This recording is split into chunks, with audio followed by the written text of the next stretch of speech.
everything all good. Do they check that periodically to check that? Oh, yeah. In the beginning, doctor,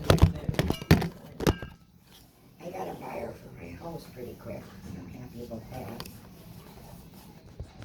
that house is smaller than I remember. Is that, I was thinking that house was bigger. no, And when I stopped in over there, I was amazed. I thought, "Hey, this is quite small. Like your kitchen and everything, yeah, that's fine. But I just don't want a big place anyway. You know, but I don't wanna have a yard and stuff anymore, so it's time. It's time. You know, I didn't wanna make a big move because of Jody. You know, because of caring for her and so. Hi, honey.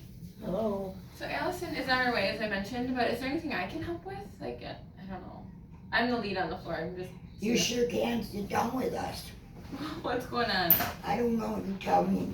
Well, I don't know either. What? He said he wanted to talk to Allison. Is it about the POA?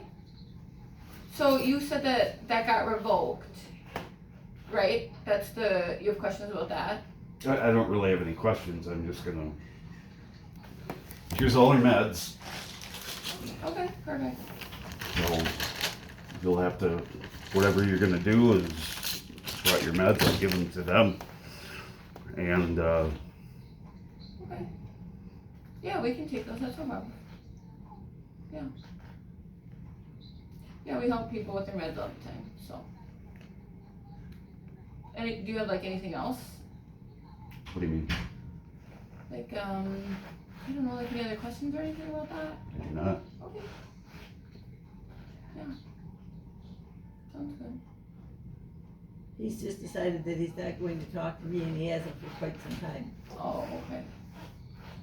I know it can be a difficult time, and this is always a difficult transition for families. It usually is. It's rarely, it's rarely easy. So, I'm sorry you guys are going through all this, but. Thank you. Well, I think the important thing is her welfare Yeah, for sure. and get her back to owning her life. Sure, absolutely. Bottom line. Yeah. Yep, and since that power of attorney of healthcare has been deactivated, she is able to consent for medical care on her own. Yes, and I think that's so important. Absolutely. Yeah, as long as they're, medically sound and Yes. able to do that, then there's really no reason. Right. And I think that's why the doctor, what the doctor felt as well, which is why he deactivated. Exactly. So yeah, it's just one of those complicated things that Right. it's kind of a heavy topic. Well, I think the first day I wasn't too active or anything. When I was trying to talk to him, what a horrid thing. Well, you were in such fear. I mean, you know. Right. And day one, that's why you're here. You were sick. And that's kind of the nice thing about power of attorney of healthcare is that it can be activated or deactivated, pending clinical status. So that is the nice part, because if you have other episodes, where you are not able to consent for yourself, the power of attorney document comes into play, and then, they're able to activate that for you, which is nice.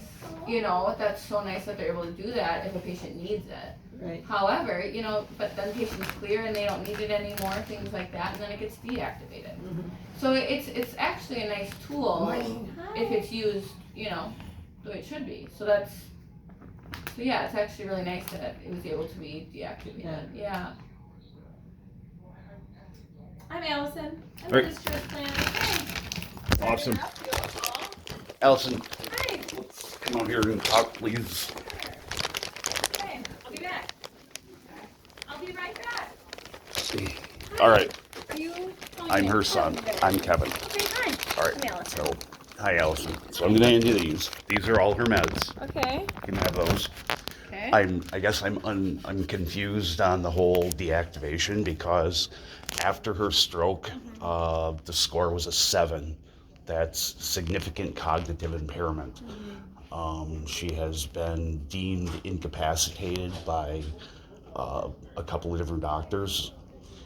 but this has been an uphill battle for my son and I Yeah. for quite some time. Okay. The individual in there is her sister. She has significant mental disease. At the end of the day, I'm not going to argue.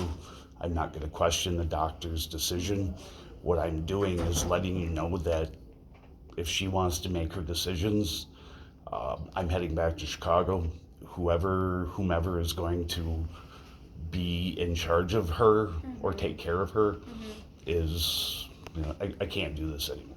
I don't blame you. And I have no idea where this came from, how, where, who, but the individual in there, my son and I have been working with Joel Fenner, Winnebago County Protective Services. That individual in there has stolen medication, Vicodin. So that's reported to the police. But at the end of the day, I just want to bring you up to speed. The decision I disagree with, but at the end of the day, I'm not going to question an MD's decision. So there's her things. Her sister can take care of her, and Okay. I'm stepping away. Okay. All right. What about like your son is doing her financial stuff? Nope, he's all done too. Does she have her like checkbook or wallet? Her sister in there took her 2 weeks ago to close out all of her accounts. Okay. Now there's a lot of variables that, she's been here for what, 5 days? Thursday. The she was- 6th. Okay. So 6 days. yeah, I'm. She. Family dynamics. I Yep. don't know. Exactly. I don't know. Yep. No, What's and I know totally- well, right, and that's the. So Joel Fenner, Winnebago County Protective Services, he is on vacation until next Tuesday. But so there's her meds. Her sister can help her, and yeah, she has no checkbook. Her sister took her 2 weeks ago to close out the account. So you may want to ask her about that if her sister has the check. But she was given a cashier's check for the entire balance of her checking account. So you guys were looking into assisted livings for her. We were. So you're not anymore. If this is the obstacle we're put in charge with, But I'm trying to understand if you were looking for a place for her, but 2 weeks ago you knew she didn't have any money or you didn't have access I've been to paying her money. bills out of my personal checking account since this happened. So how is she going to pay for an assisted living then? Well, What's the plan for that? Joel Fenner says that would come from an emergency protective services fund until we could figure out a way to get that check put back into an account and a checking account opened up. So Joel will be back on Tuesday. You're the case manager. So I figured I would come You're up like, here "Good and luck." yep, Okay. exactly. Fair enough. Sure. Okay.